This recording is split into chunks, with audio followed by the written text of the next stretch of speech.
Assalamualaikum warahmatullahi wabarakatuh. Selamat pagi anak-anak, apa kabar? Semoga kalian semua tetap dalam keadaan sehat walafiat dan pastinya tetap semangat belajar. Berjumpa kembali bersama Ustazah. Kali ini kita masuk pada tematik, masih di tema 2, subtema 3, pembelajaran yang kedua. Yang pertama yang akan kita pelajari yakni gambar cerita muatan bahasa Indonesia. Gambar cerita adalah gambar yang menceritakan suatu adegan atau peristiwa. Fungsi dari gambar cerita yaitu memperjelas isi cerita, menarik perhatian, menambah nilai keindahan, dan sarana untuk mengungkapkan perasaan penggambarnya. Gambar bercerita biasa ditemukan dalam buku cerita, majalah, buku pelajaran, dan lain sebagainya. Nah, berikut adalah contoh dari gambar bercerita. Bentuknya hampir sama seperti komik ya. Yang pertama di sini ada Kak Diko membeli ikan. Ikan dipindahkan ke dalam akuarium. Nah, berarti anak ini namanya Diko. Membeli ikan, ikannya dimasukkan ke dalam akuarium. Bobby mengambil ikan-ikan diletakkan di lantai. Nah, ini namanya Bobby, bajunya warna toska. Yang Diko bajunya warna kuning-kuning kehijauan.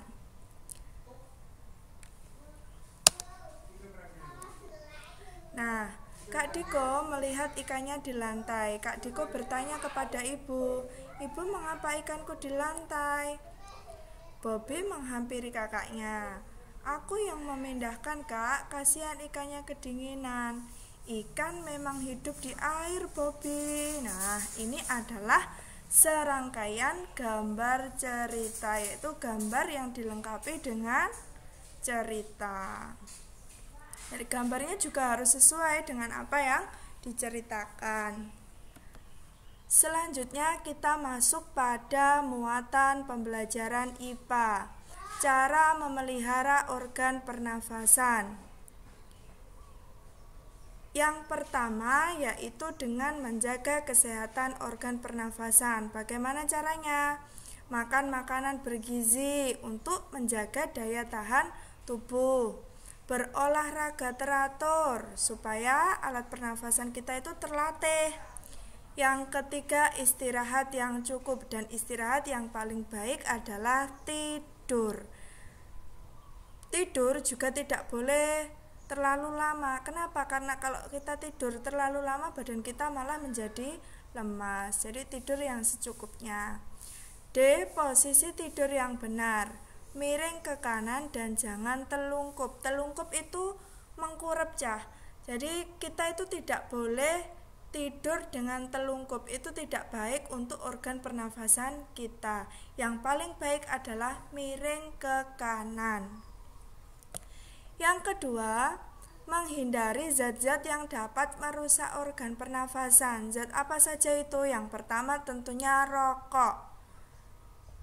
Tidak merokok dan menghindari paparan asap rokok. Jadi sebaiknya kalau ada orang yang merokok, ketika kita duduk dalam satu ruangan yang sama, sebaiknya kita pakai masker atau kita keluar ruangan kalau tidak ada acara yang penting, supaya kita terhindar dari paparan asap rokok. Yang terbaik adalah memakai masker.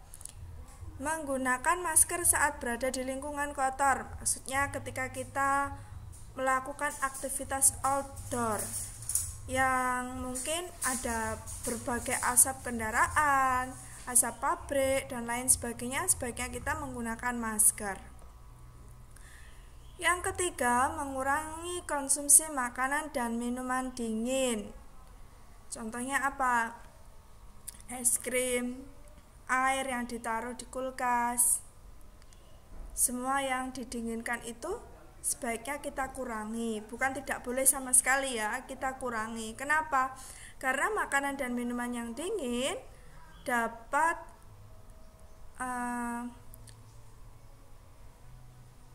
merusak jaringan paru-paru kalau dikonsumsi secara berlebihan. Kenapa? Karena jaringan paru-paru kita itu sensitif terhadap dingin.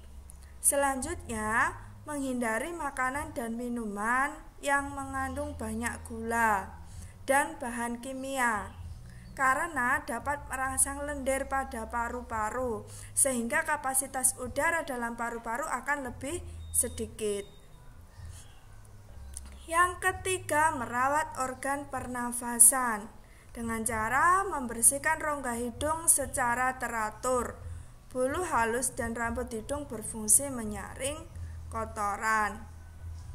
Yang kedua, memeriksa kesehatan pernafasan secara teratur ke dokter.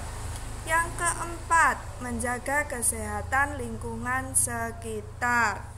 Jadi ada 4 cara kita memelihara organ pernafasan. Yang pertama tadi menjaga kesehatan organ pernafasan. Yang kedua, menghindari zat-zat yang dapat merusak organ pernafasan. Yang ketiga, merawat organ pernafasan. Dan yang keempat, menjaga kesehatan lingkungan sekitar. Bagaimana caranya? A. Membuat sebanyak mungkin ventilasi dalam rumah untuk menjaga sirkulasi udara. Jadi rumah yang sehat adalah rumah yang memiliki ventilasi. Ventilasi itu apa? Jalan keluar masuknya udara. Salah satunya yaitu jendela. Jadi rumah yang tidak ada ventilasinya itu termasuk rumah yang kurang sehat. Kenapa? Karena udara tidak bisa masuk ke dalam rumah. Yang kedua, menjaga kebersihan lingkungan. Yang ketiga, membuat udara bersih di lingkungan sekitar rumah dengan menanam banyak tumbuhan hijau. Yang keempat, mencegah ruangan lembab karena virus dan bakteri mudah berkembang di ruangan dengan kelembaban yang tinggi. Bagaimana cara kita mencegah ruangan yang lembab? Yaitu salah satunya tadi, ventilasi udaranya, jendelanya dibuka supaya apa? Sinar matahari bisa masuk ke dalam rumah. Jadi rumah tidak boleh selalu tertutup. Kalau AC tidak boleh full 24 jam AC-nya dinyalakan, tanpa pintu dibuka, tanpa jendela dibuka, itu tidak sehat ya. Ruangan akan menjadi lembab dan virus dan bakteri akan mudah berkembang biak di dalam ruangan yang lembab.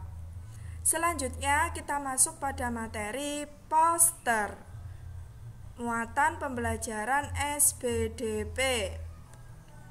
Poster adalah salah satu media publikasi yang terdiri atas tulisan, gambar, ataupun kombinasi antar keduanya. Bisa digabungkan tulisan dengan gambar dengan tujuan memberikan informasi kepada khalayak umum. Apa toh khalayak umum itu? Masyarakat ramai. Tujuan poster mengajak, membujuk, atau mengimbau masyarakat untuk melakukan sesuatu seperti yang tertera di dalam poster tersebut. Nah, di mana poster dipasang? Di mana kita bisa menjumpai poster? Poster biasanya selalu dipasang di tempat umum yang strategis. Artinya apa? Di tempat umum yang sering dikunjungi orang, yang mana poster tersebut bisa terbaca. Ada di sekolah, di kantor, di pasar, di mal, di taman, dan semua tempat umum lainnya. Di rumah sakit juga bisa, di masjid juga bisa. Dan pastinya posternya harus sesuai dengan lingkungannya ya. Langkah membuat poster: yang pertama, menentukan tujuan. Yang kedua, memilih kata yang tepat yang akan disusun menjadi kalimat yang menarik. Yang ketiga, menyusun kata menjadi kalimat yang singkat, efektif, menarik, dan mudah diingat. Yang keempat, melengkapi kalimat dengan gambar yang sesuai dan menarik. Nah, berikut ini adalah contoh poster. Di sini Nggak mau kan tanganmu jadi sarang kuman? Cuci tanganmu pakai sabun biar kumannya nggak nempel lagi. Ini adalah salah satu contoh poster tentang kesehatan, yang mana tujuan dari poster ini adalah mengajak kita untuk rajin cuci tangan untuk menjaga kesehatan kita. Yang kedua, menguras tempat penampungan air, mengubur barang bekas, menutup tempat penampungan air. Demam berdarah 3M. Jadi kita mencegah demam berdarah dengan 3M: menguras, mengubur, dan menutup.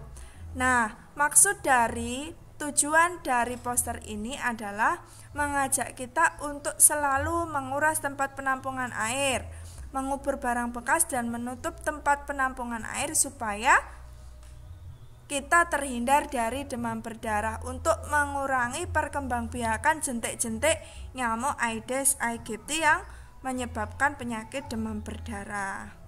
Nah, demikian anak-anak tugas hari ini. Kalian selesaikan buku pendamping halaman 76, latihan pembelajaran 2. Tugas yang pertama, kerjakan buku pendamping halaman 76, latihan pembelajaran 2. Yang kedua, buatlah poster dengan tema menjaga kesehatan di masa pandemi COVID-19. Membuat poster dengan tema menjaga kesehatan di masa pandemi. Jadi ada 2 ya tugas kita. Baik, cukup sekian penjelasan dari Ustazah. Apabila ada yang kurang jelas, silahkan tanyakan kepada Ustazah. Ustazah akhiri, tetap semangat belajar. Wassalamualaikum warahmatullahi wabarakatuh.